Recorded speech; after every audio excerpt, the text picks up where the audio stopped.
on the Insta. Kyle, need a intro for the podcast. What do you got for me? Intro for the podcast. Cold opening, huh? Yeah, cold opening. What do you got? Kayla's got better lefties than I ever had flicks with a broken wrist. It's pretty good.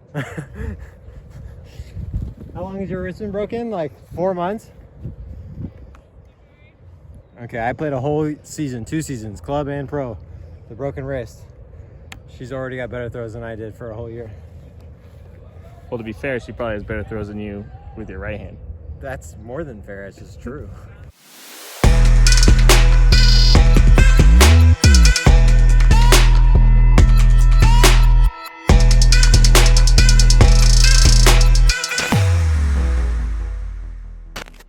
Hello and welcome back to the podcast. Thanks for tuning in. We're doing something a little different this week. I taped this whole podcast, so there's a video version of it as well. So in the comments, if you're listening to it on your app or just listening to the audio, in the description is a link to the video version of the podcast on YouTube, so be sure to check it out. Right now I'm out here at San Diego Growlers practice the Wednesday before our opener this coming weekend, and just getting some footage with the guys and checking in, seeing if they're ready to go.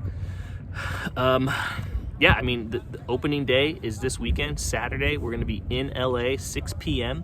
You can catch the game if you're not going to show up. We'll be at LA Southwest College, but if you can't make it, the game will be streamed on AUDL.TV. When you sign up, make sure you tell them that you're a fan of the Growlers, and you can get all our games streamed for the whole year, including some exclusive content that will only be available on AUDL.TV. So make sure to check it out.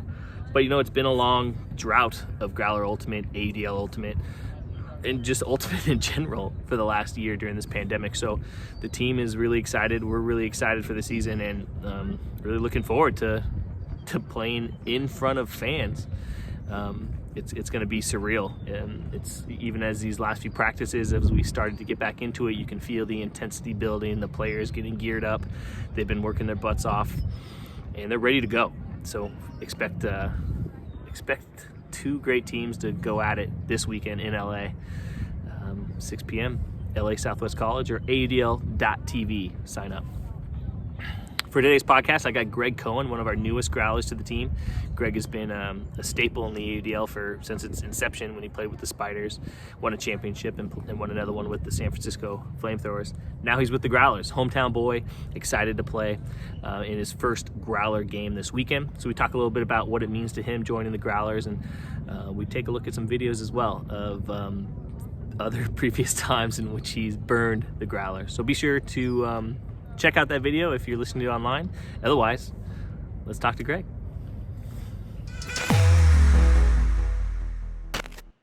Greg Cohen, the San Diego native, finally joins the San Diego Growlers for the 2021 season. Welcome. Finally. Thanks, man. Happy to be on the squad. Happy to be talking to you. Best teammate I ever had, Will Griffin. Well, that's good to hear. Yeah, a lot of big teammates in the past.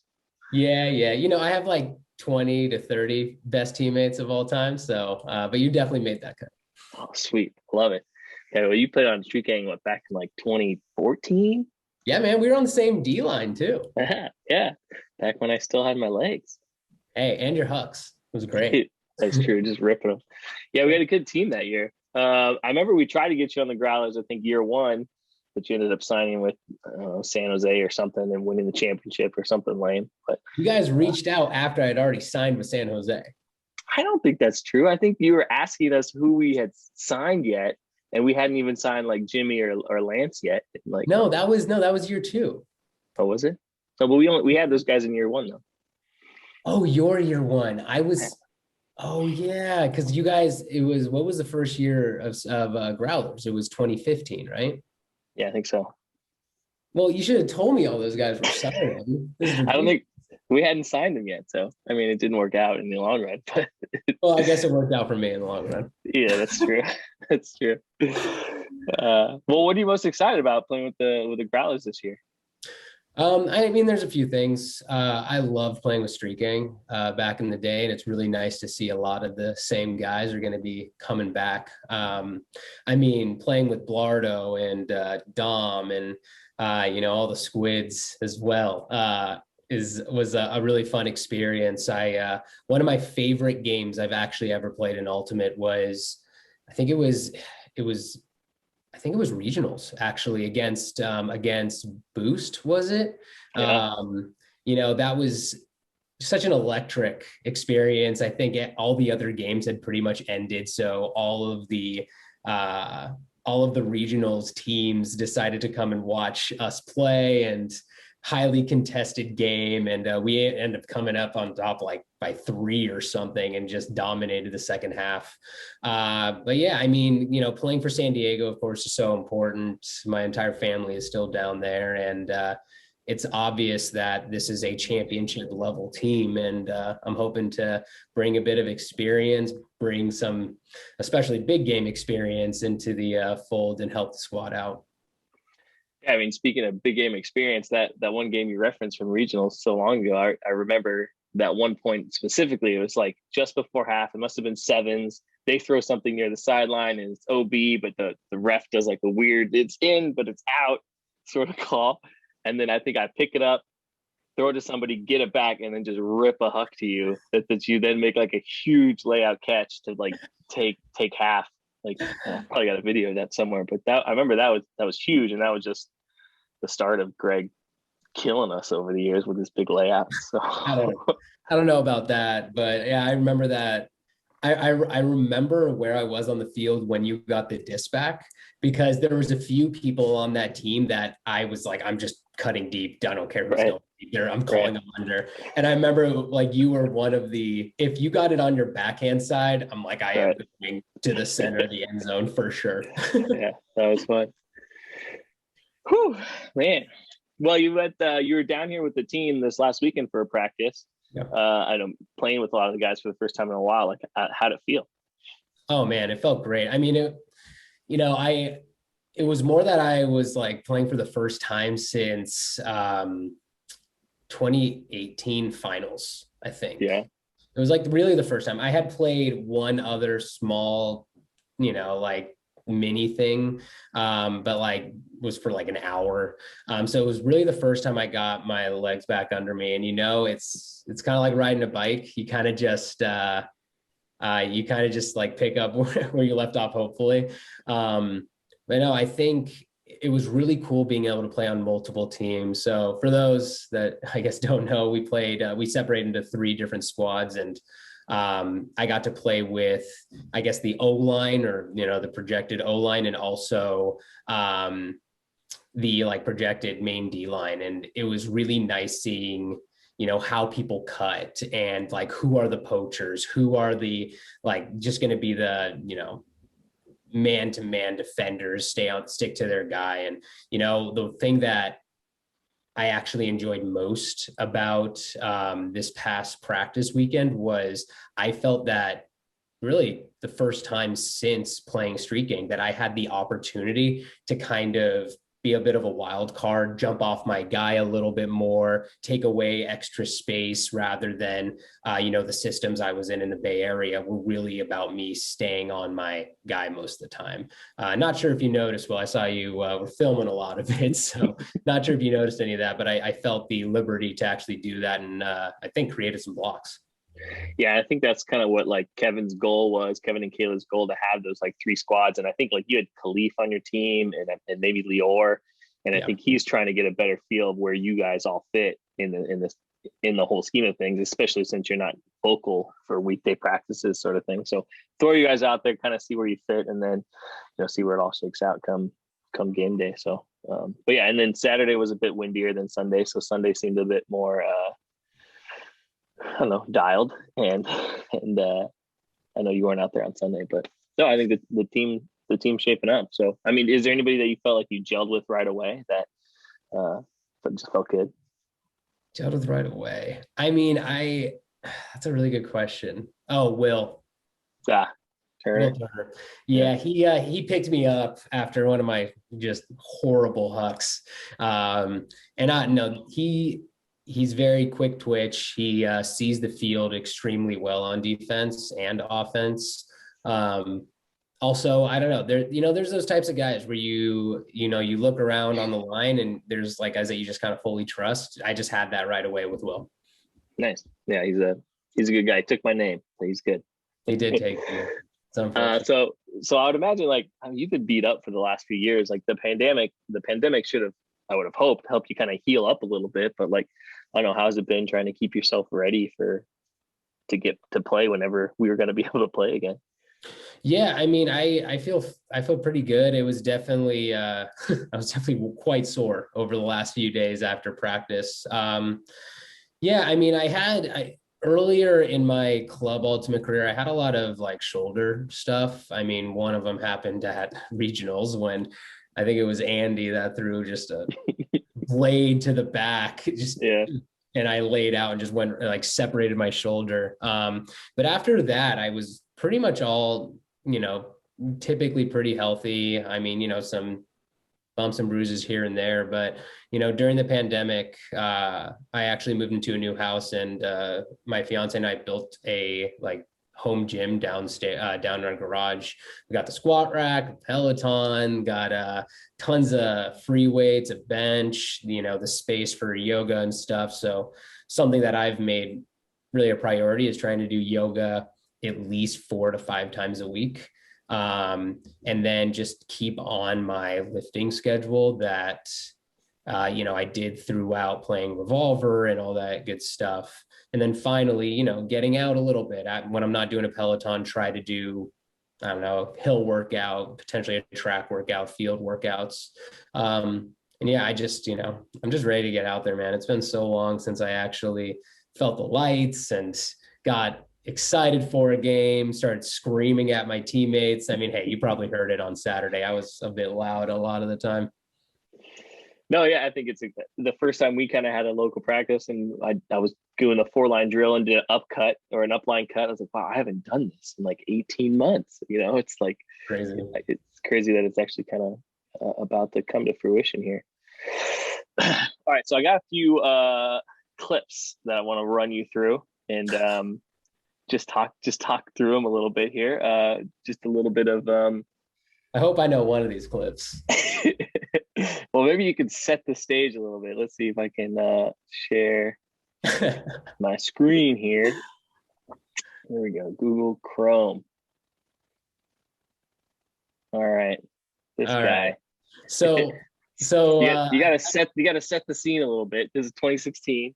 Yeah, this is 2016. This is the first point of the season. Now, about an hour before this, so I had decided to fly in early to hang with my family, and Kevin Cox, who's also on the Flamethrowers at this time, decided to fly in early too to stay in San Diego. Of course, our entire team decided to fly to LAX during high traffic period and try to make it to a game down in San Diego. And let me just put it this way, Will, you were not happy with me. And I was like, how am I supposed to control this? So our team gets there 25 minutes after the original game start was supposed to happen. They take about 10 minutes to warm up. And then we start again super late. We get into this first point. Of course, we turn it over, right away. And then, Kevin and I were the only warmed up people. So it turned out pretty good. But I remember, let's see, you got the disc swung to like kind of a bit in the end zone. Yeah. And I don't know if you want to play it or we can talk through it. But yeah. I think that's Sam Swink. Sam Swink. Right? Yeah, go Davis. Go Dogs. Sam Swink, if I remember, gets a foot block or a hand block on you, or he gets a piece of the disc. Definitely got a piece of it. And I'm guarding Alec, and I know that Alec does not make many, moves. Like he doesn't really try to juke you. He just kind of goes the way he goes.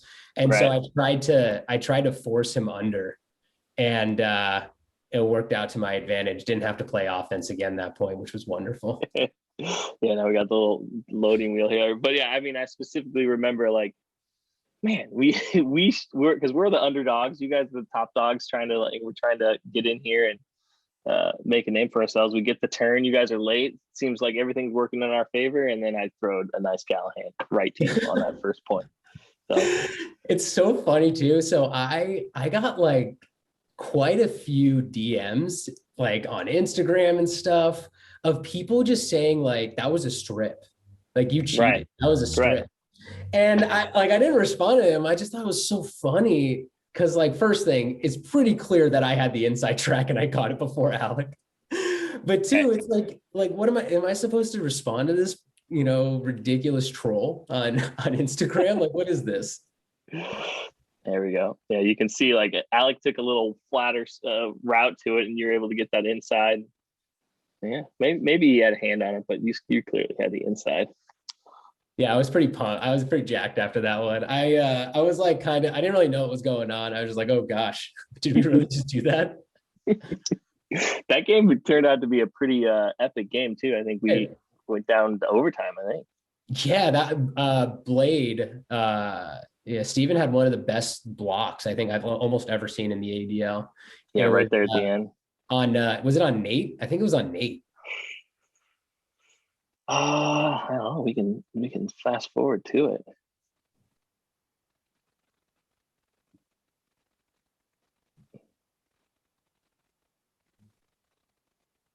Yeah, and then Spear, I remember, lays out. He like baited Cody into throwing a terrible up. Yeah.